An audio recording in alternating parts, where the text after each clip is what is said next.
You've worked with a lot of businesses here locally, many that I've personally been a patron. And I remember Martin's Barbecue we went when they were a little like double wide trailer out south of Yep. Nolensville. And Yeah. it was Over the auto body shop or yes. whatever. Oh, that was the Yeah. best barbecue around. And nobody knew who they were unless you lived like right in that little community. And now, I mean, if you know Martin's Barbecue, if you've been to Nashville, you know Martin's Barbecue. I mean, it's the spot that you go if you're in Nashville. Uh, I'd love to hear that story. I mean, you guys clearly were a part of them, becoming a big deal and kind of putting them on the map. And I know you guys do that with countless other, restaurants. But how do you find the Martin's Barbecue when they're just this little local story and nobody really knows who they are? I mean, we're at a point now where, and I think you see this in a lot of different businesses, where you get inbound deal flow, right? And so, I mean, we met Pat actually through a point of sale reseller that we had a relationship with, who was selling POS terminals, and he said, "Hey, this guy's got a really cool thing. You should go check it out." And so we went and just had lunch there, checked it out, and got to know him, and helped partner up from day one when they were back over that little auto body shop. And our whole thesis for how we invest in a company, specifically within the fresh platform, is we have this whole ecosystem that we've developed over the last decade or so, of everything from technology to accounting to real estate expertise, marketing, the whole suite of services that sit around a business. And we go in and we provide them growth capital, but we also provide them what we call our intellectual capital of all of those different things to help them scale up. And so, we plugged that infrastructure in and really helped him first identify a great site, and that was their store in Nolensville that they moved to, that was across the street, that kind of bigger flagship store, and then started very strategically looking at, hey, what are some other great opportunities for this brand? And really one of the biggest strategic decisions we made at Martin's was we ultimately decided that we needed to have a presence downtown. And to truly be a competitive player in the Nashville barbecue space and plant our flag, so to speak, we needed something downtown, and that's how we ended up ultimately finding the property at Martin's. We call it Rutledge, but the downtown Martin's Barbecue, and that's we jokingly refer to it as the mothership, because it's this behemoth compared to the other typical Martin stores, but it's been a really great component of that business. What do you find, that business owner who's got a passion, in this case, for barbecue, and it's just kind of all they've ever known, and they're taking care of their team, they're taking care of their customers, they've got something really special, but they don't have all this other stuff that you guys brought to the equation. What have you noticed about that gap?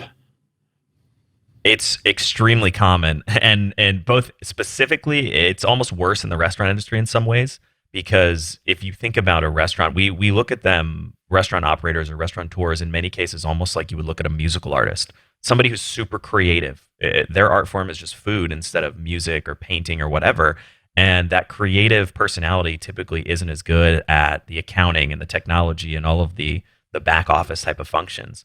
And you see it certainly in restaurants, but you see it across many, many, many small businesses. The passionate creator, the technician, as Michael Gerber would call them, that really cares about the work, but doesn't necessarily spend their time and energy on the business side of things. And that's always been our focus, and our pitch is really easy, because it's basically all that stuff you don't want to do, we want to do that stuff.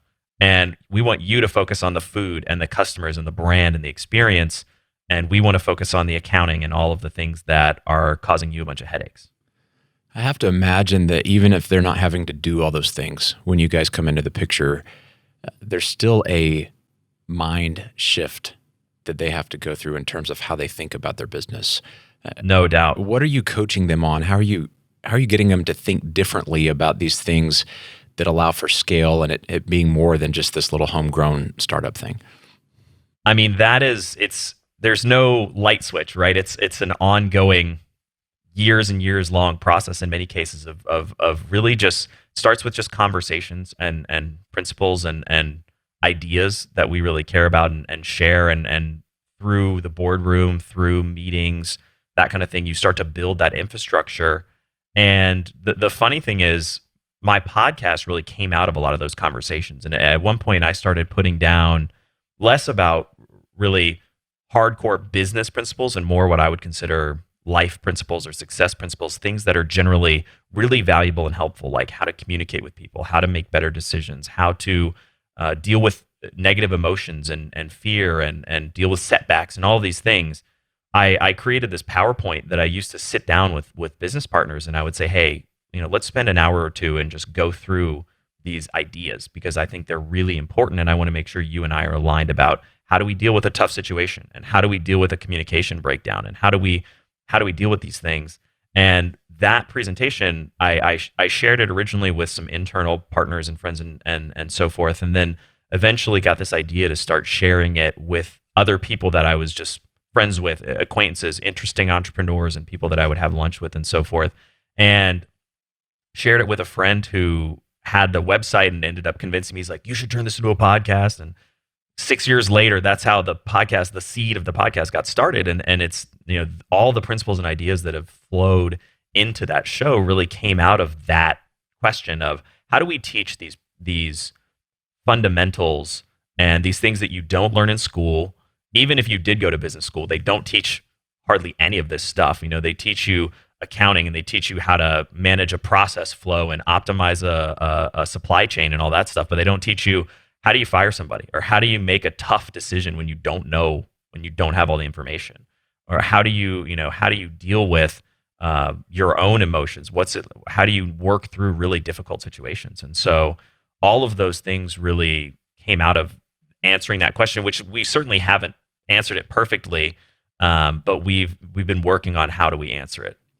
Well, and you're working across a broader sample size of different businesses where you can kind of field test, and you're teaching them how to think different, but you're also not just confined to that one business. And we see this a lot with EntreLeadership, where we're going, hey, we're coaching you in your business, but we've worked with thousands of businesses, and we can take this principle to the bank. The application in your business is going to have some nuance, and it gives that person a lot of confidence to go, okay, this isn't just us in this dialogue. This represents thousands of data points across what works in all business. Have you found that to be true?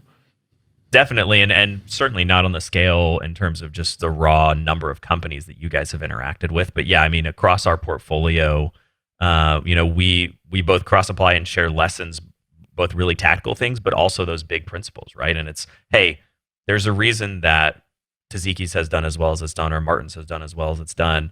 And it's because we've really executed on a lot of these core principles. And that comes to a lot of the really sort of esoteric things I talked about, like decision making, et cetera, but also stuff as simple as, hey, this is how we manage our food costs, and this is how we use our software platform, and this is how we, the nuts and bolts of the business as well.